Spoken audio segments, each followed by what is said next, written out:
ಅಂತ. ಬರೀ ಪ್ರಾಜೆಕ್ಟ್ ಅಂದ್ರೆ ಅದ್ರಲ್ಲಿ ಮಾತ್ರ ತೋರಿಸ್ತಾರೆ, ನಮ್ಗೇನು ಕ್ವಶನ್ ಕೇಳಲ್ಲ ಅಂತ ಅನ್ಕೊಂಡಿದ್ದೆ. ಬಟ್ ಮ್ಯಾಮು ನಮ್ಮ ಜೊತೆನೂ ಕಮ್ಯುನಿಕೇಟ್ ಮಾಡ್ಕೊಂಡು ಪ್ರಾಜೆಕ್ಟ್ನು ತೋರಿಸ್ತಿದ್ರು, ಅದು ಖುಷಿ ಆಯ್ತು. ಮತ್ತೆ ನಾನು ಎಲ್ಲಾದ್ರೂ ಹೋದಾಗ ಯಾರನ್ನೂ ಅಷ್ಟೊಂದು ಫ್ರೆಂಡ್ಸ್ ಮಾಡ್ಕೋತಿರ್ಲಿಲ್ಲ, ಹಳೆ ಫ್ರೆಂಡ್ಸ್ ಇದ್ರೆ ಜೊತೆ ಕರ್ಕೊಂಡು ಹೋಗ್ತಿದ್ದೆ.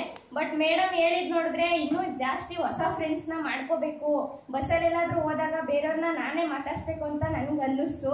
ನನ್ ಬೇರೆ ಕಡೆ ಎಲ್ಲಾದ್ರೂ ಹೋದಾಗ ಯಾರನ್ನಾರು ಮಾತಾಡ್ಸ್ಬೇಕಂದ್ರೆ ತುಂಬಾ ಭಯ ಆಗ್ತಿತ್ತು, ಯಾರನ್ನೂ ಅಷ್ಟೊಂದು ಮಾತಾಡ್ಸ್ತಿರ್ಲಿಲ್ಲ ನಾನು.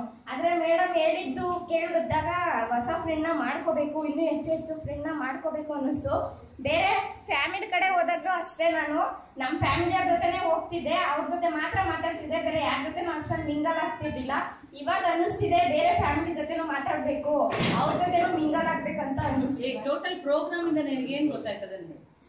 ಅದೇ ಬೇರೆ ಜೊತೆನೂ ಮಾತಾಡ್ಬೇಕು, ಸುಮ್ನೆ ಕೂರ್ಬಾರ್ದು ಅಂತ ಅನ್ನಿಸ್ತು.